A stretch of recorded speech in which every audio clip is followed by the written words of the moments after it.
finding their way to the investment banking domain.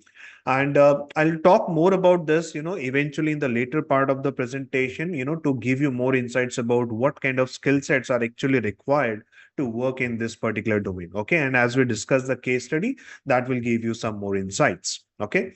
So for now, if you can be a graduate from any stream, this is going to make sense for you if you have at all any tendency to get into this particular profile.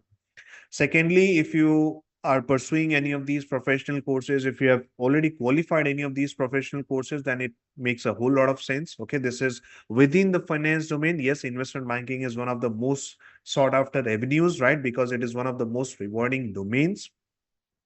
And if lastly, if you're seeking growth in your current job.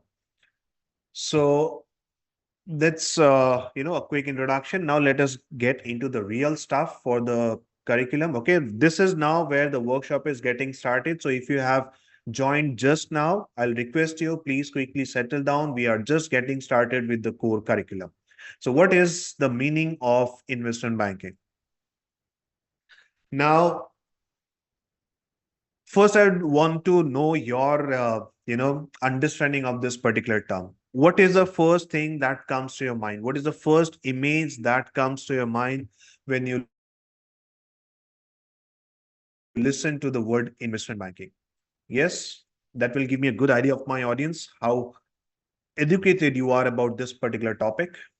Any guesses? It's just one word, what comes to your mind? Okay, or maybe a small uh, sentence. Finance and share market, pesa, creating wealth, mutual funds and stocks, mergers and acquisitions, IPOs, raising capital, sell side, IPO listing, trading desk, making profits for companies, diversifying your finances, managing funds, investment decision maker, intermediate to this industry. But what is investment banking? So yes, if you are thinking that yes, someone, in a tie and a suit is an investment banker. So what is he doing? Is he uh, dealing in the stock markets? Okay. Is he buying and selling stocks? Or is he negotiating, on a specific deal? Okay.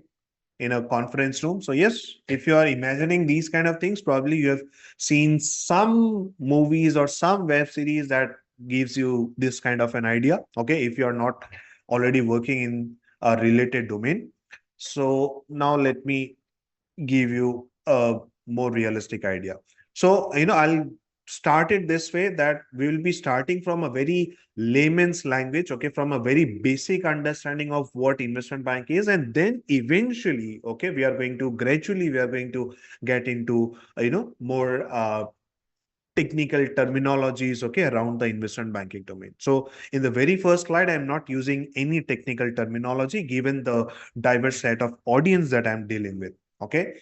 So an investment bank is a financial institution or a branch of a bank. So basically, now an investment bank can be an entire institution, as I said, okay, or it can be one division, one department, one branch of a banking company. Okay, so this is the branch concept or a subsidiary concept is more prevalent in the Indian scenario. Okay, if you look at any commercial bank out there, SDFC, Axis, Kotak, so you will see that banking company, or there might be a parent company and the an investment banking division would be run by a separate subsidiary company.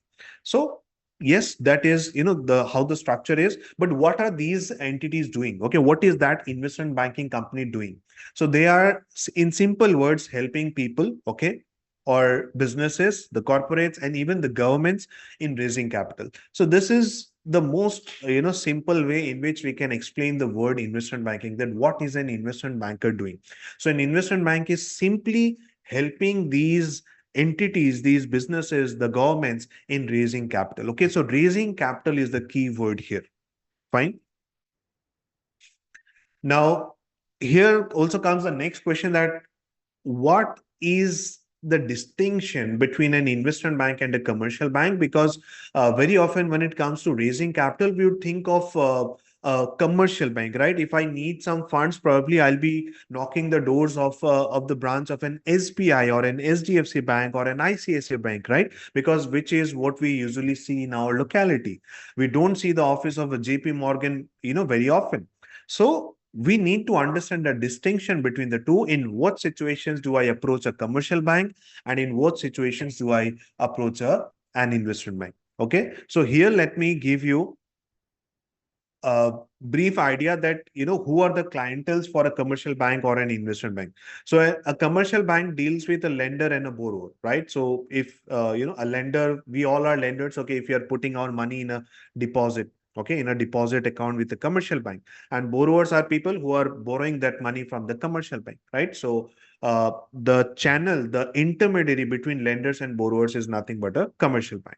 And who is an investment bank? An investment bank is an intermediary. Okay, by definition, all both of them are financial intermediaries. Okay, they are a channel between the different set of people. So an investment bank is an intermediary between an investor and a target. Okay, an investor is someone who is looking to invest his or her money, or maybe an organization.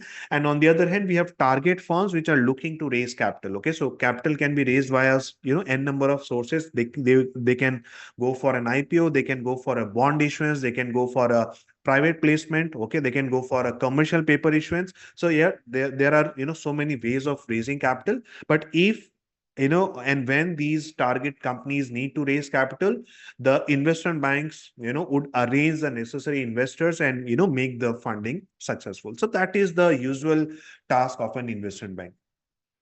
So let me just formalize whatever I've said. A commercial bank or a retail bank has this primary function. Number one, accepting deposits, okay, in any deposit account, savings, FD, RD, whatever. Advancing loans to the public in the form of vehicle loans, home loans, and personal loans, and education loans.